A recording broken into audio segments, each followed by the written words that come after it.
According to the National Institutes of Health, nearly 1/4 of women in the United States are affected by pelvic floor disorders, including urinary incontinence, pelvic organ prolapse, and bowel control problems.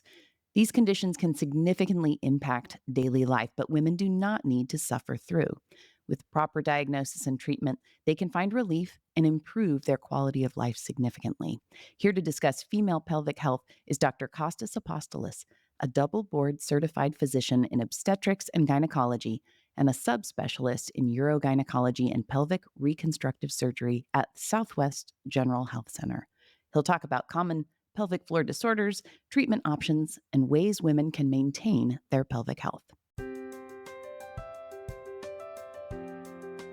This is Southwest General Health Talk, the podcast from the specialists at Southwest General Health Center. I'm Jamie Lewis. Dr. Apostolis, thank you so much for being here today. Thank you very much for having me. It's a pleasure. Let's start with the basics. What exactly is urogynecology and what types of conditions do you treat? Absolutely. A urogynecologist is a subspecialist that has gone through 4 years of obstetrics and gynecology and then has chosen to do an additional 3 years in a subspecialty known as urogynecology and pelvic reconstructive surgery. Now, historically, general gynecologists would do a lot of the things that we as urogynecologists do today. Over the years, it's become a lot more specialized with a lot more advanced procedures and the use of different materials to help enhance surgery and to give patients better recovery. And so a primary subspecialty was formed. As urogynecologists, we treat women with, number one, pelvic organ prolapse. That means something has dropped from its normal location in the pelvis, such as the bladder or the uterus or the rectum. And we can come up with different ways, both non-surgical and possibly surgical, in order to replace those organs and put them back up where they belong. We also treat conditions such as urinary incontinence.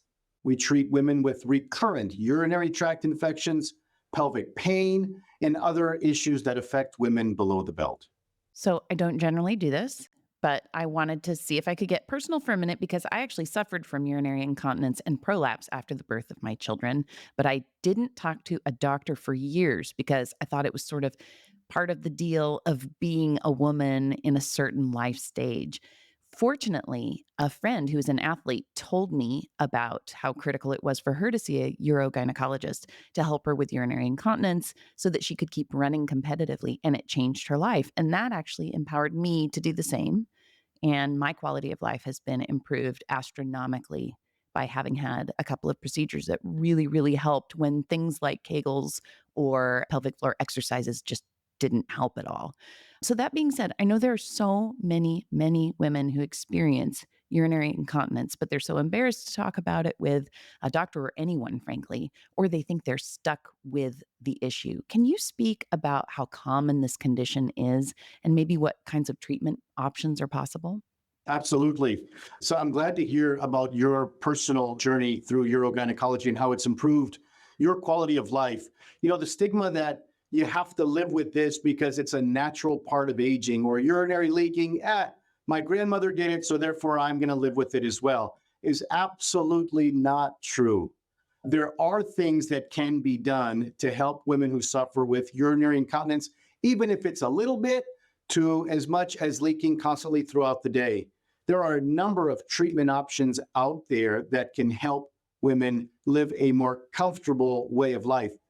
When we talk about urinary incontinence, when a patient first comes into my office, they're always presented with this paper. It's just a little diagram, a care pathway that I've developed to help patients understand that urinary incontinence comes in essentially 2 different flavors. There's leaking with coughing, sneezing, laughing, running, just as you had, and that's called stress incontinence. But not emotional stress, but rather stress on your bladder. Something that increases abdominal pressure, leading to a bladder squeeze and a leak, such as running, jumping, coughing, sneezing, that sort of thing. The other type of urinary incontinence is what's known as overactive bladder. And that's characterized by urgency, the sudden feeling that you have to get to a bathroom, or having to go to the bathroom all the time. I love asking patients, how many times a day do you think it's normal to have to go to the bathroom? Well, let me ask you, how many times a day do you think it's normal to go to the bathroom? Oh my gosh. Well, it depends on how much water I'm drinking, but let's say maybe 6 to 10 times. Okay, 8 to 10 times is considered normal. Oh, great. And it does. It depends on the amount of fluid that you drink. But no amount of leaking is normal. Our anatomy, our bladders are made in such a way that, yes, we're supposed to realize or get the urge to go. But if that results in a sudden leak, well, that's something that we need to seek care about because there are easy solutions to help women get the treatment they need for that. One final question for you. I know you're supposed to be asking the questions here, but how many times at night, if any, is it normal to get up out of sleep to go to the bathroom? Gosh. Well, pre children, I would say zero.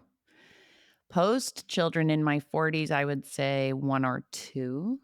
Two on a horrible night. Oh, And that's the right answer. okay. It's normal to be able to have to get up once or twice at night to go to the bathroom. When it's three or more, then we start to think about, okay, are there medications that are maybe having you to get up? Blood pressure medications are notorious for causing women to have urinary frequency and urgency and that sort of thing. But getting up once or twice at night to go to the bathroom is completely, potentially normal. That's good. That's very good to know and to clarify. Well, in the recent past, we've heard a lot about the material mesh for different procedures that you do in your field. Can you explain a little bit more about that? Absolutely. So, probably 8 to 10 times a day when I see patients, I get the question about the mesh. Every time I bring up a treatment option that involves mesh, the first thing patients do is they go, oh no, mesh, because of what we've seen on TV and what we've heard about the negative connotation that comes with the use of mesh. Mesh historically has been an excellent treatment option for women suffering with prolapse and urinary incontinence. In 2008, and then again in 2011, the use of big pieces of mesh, and I'm going to show you some examples of mesh, but the use of big pieces of mesh to fix vaginal prolapse, not abdominally corrected prolapse, but vaginal prolapse came under scrutiny. And there's a number of different reasons why that happened, but those procedures are gone. The use of mesh for vaginal prolapse is gone. So in this day and age, when your urogynecologist talks to you about using a mesh to correct your incontinence or an abdominally through your belly button incision to correct prolapse, that is a very good thing. Some examples. If we look at this pelvic model, this is the bladder, this is the urethra, and we use what's called a sling. A sling is a piece of mesh, as you can see, looks like a shoelace, and we fasten it right underneath the urethra. And as soon as it goes underneath, which you can see right here, it corrects stress urinary incontinence. It's a very thin strip of mesh. Mesh is made of polypropylene or a synthetic, a plastic. We've been doing slings since 1996 in the United States. It's been supported by every major society, Urogynecology Society, Society of Gynecologic Surgeons, the American Medical Association, supports the use of slings because it's the most minimally invasive procedure to help women treat their stress urinary incontinence.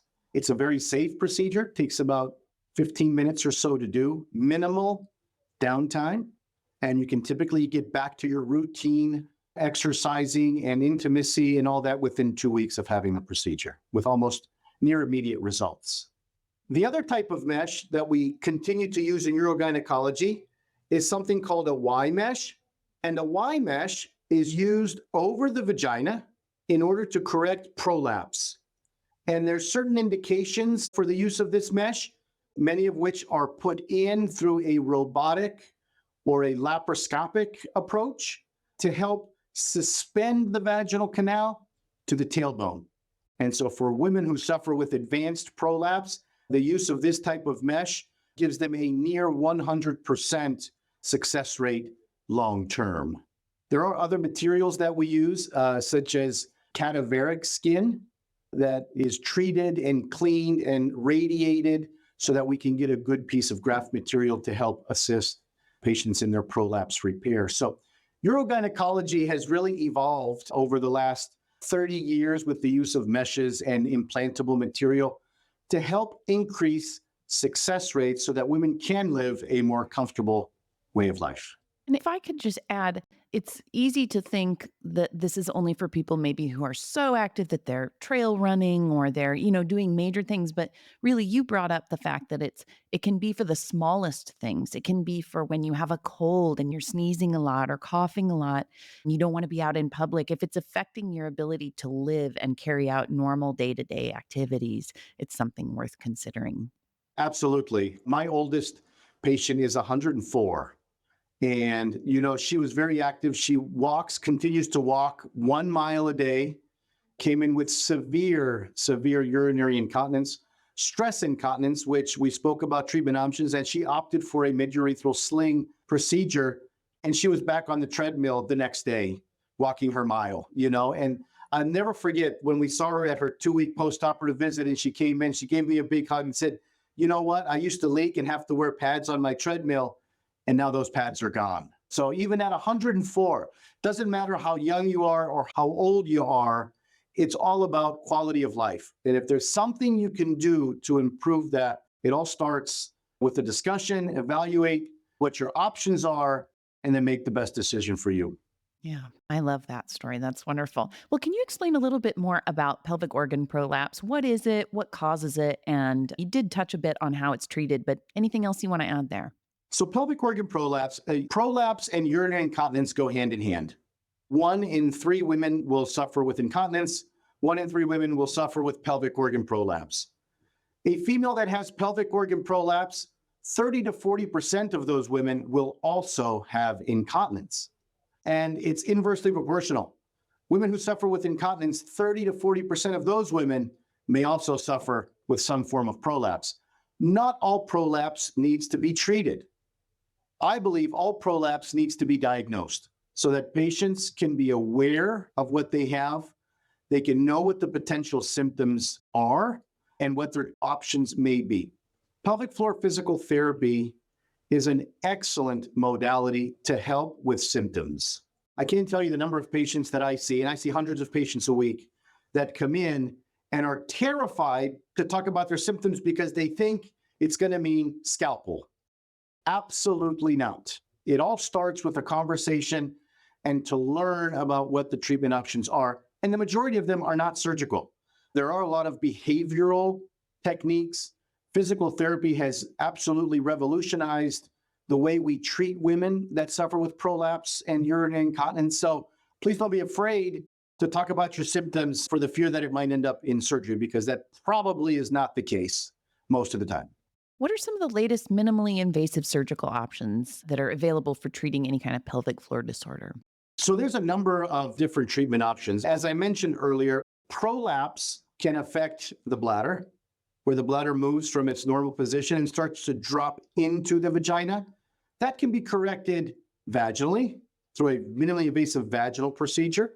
Or if there's more of a procedure involving the top of the vagina, then we can take an abdominal route. And typically abdominal surgery is performed minimally invasive through small little 5 millimeter incisions. And I use an approach called a straight stick laparoscopy, where with just 4 little incisions, typically one at the belly button, one on either side, and one right above the pubic bone, about the size of your pinky fingernail, we can reconstruct the prolapse, meaning push everything back up where it belongs and attach it in a way to help prevent it from coming down in the future. Procedures and techniques are constantly changing. We're always looking for more minimally invasive ways to help get women back on their feet quicker with less downtime, less pain, and less blood loss. And that's what we're doing at Southwest General. Well, how do pregnancy, childbirth, menopause, all these big changes, how do they affect women's pelvic floor health, and what can women do to protect themselves during these life changes for the future? Absolutely. Great question. I have women who come in and say, doc, I've got this bulge coming down. I've done my Kegels for years. Why did this happen to me? Well, Kegel exercises, I tell patients, is an urban legend. You can Kegel all you want. If you don't start when you're 2, it's unlikely that the Kegel exercise is going to prevent any prolapse or incontinence. Kegel exercises are great to know how to do in times of urgency, meaning when you feel or you get that sudden urge, like you have to go to the bathroom, you can Kegel in order to get to a bathroom on time. Kegel exercises, unfortunately, are not going to magically put your prolapse back up or really have a profound impact on urinary incontinence. So pelvic floor exercises and those sorts of things are great treatment options to help women with symptoms, pain, pressure, helping relax the pelvic floor muscles so they can be more comfortable. What are some warning signs that women should heed that they should not ignore and should prompt them to seek medical attention? So in the event where you're feeling any type of vaginal pressure, if you can feel or see a vaginal bulge, whether it's from the vagina or from the anus, I would urge you to follow up with your general gynecologist or your primary care, or seek out a urogynecologist in your area who can do a thorough exam and kind of counsel you on exactly what's going on. Any type of urinary leakage is not normal. It's normal potentially to have to go to the bathroom quite often, depending on how much fluid you drink, but no amount of leakage should be considered normal. Good distinctions. And what kinds of tests or evaluations are typically involved in diagnosing a pelvic floor disorder?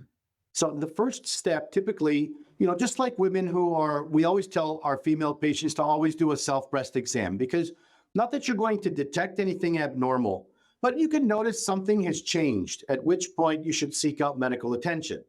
Well, the same for women when they're in the shower. Don't be afraid to just kind of check down there, to make sure that there isn't something that's coming down or there isn't a change from normal. If you do suspect anything, or if your partner mentions, hey, something else that I feel down there, it's always important to check in with a medical specialist, in order to get the correct diagnosis. I'm thankful that you shared that because I think a lot of people are afraid to discover something. And so, No, yes, absolutely. sooner is better. I know it always Don't is. be afraid of your own body. It's yours, and it's your duty to make sure that we can keep it as healthy as possible so that we can live a comfortable way of life moving forward. I think you had asked me about tests and things. The initial evaluation when you come into the office obviously starts with a discussion. And that discussion is to get to know your symptoms, your medical history, at which point a gentle physical exam is performed where every compartment of the vagina is evaluated. And that will be able to tell you if there is a prolapse and exactly what it is that's prolapsing. After that initial visit, if there is incontinence and prolapse, then a couple of tests may be recommended, one of which is called urodynamics. Urodynamics is essentially a fancy way of saying bladder testing, where a small little catheter is placed into the bladder. The bladder is filled with water, and we can tell how much water you can hold, how much you can empty. Do you leak? What type of leaking do you have so that we can make a better diagnosis? There can be x-rays or CAT scans that can be performed, physical therapy that can be recommended after that initial visit. Typically, once the testing is complete, then patients come back. We sit down in the office and we come up with a treatment plan that would fit what's right for you. Great. Well, is there anything else that you want to say? Just share any last thoughts with our audience about pelvic health. Well, I appreciate this opportunity, and I love, some of my best days are those in the office. A lot of physicians, surgeons, I'm in the office today, but I'm in surgery tomorrow. And for me, it's kind of the opposite. I love being in the office. I love interacting with patients, and I love giving people hope because it is quality of life issues that we deal with as urogynecologists. And a lot of the patients that we see that come to our office are out of hope. They suffer with urinary tract infections. They're always wet. They've got this bulge going on. They don't know what to do or where to turn. And to be able to give them the hope that there are better days ahead is truly what keeps me coming to the office every day. I would urge patients, don't be afraid of your body. Evaluate it. If you feel something is off, please see your gynecologist or urogynecologist or primary care. We live in a day and age where technology is over the top, right? So don't be afraid to put those tools at use for you. We are literally a phone call away. We're in the office 5 days a week at Southwest General and would welcome everybody who suffers with these issues to come check us out. I just want to throw a little thing out there for my nurse practitioner, Amy Skabar. We always laugh because it's like Amy is the best thing since sliced bread, and I'm kind of chopped liver at the end of the day because everybody loves Amy. I do the surgery, she gets the credit, which I love because we are a team. And that's what we have at Southwest General. We have a wonderful team ready and willing to help women get through any hurdle that they suffer with below the belt. Awesome. Well, and as a woman who has benefited from your field greatly, I really appreciate everything that you do too. Well, thank you very much. I appreciate that. Well, that was Dr. Costas Apostolis, urogynecologist at Southwest General Health Center. And to schedule an appointment or learn more about women's health services, visit swgeneral.com. And thank you for listening to Southwest General Health Talk, the podcast from the specialists at Southwest General Health Center.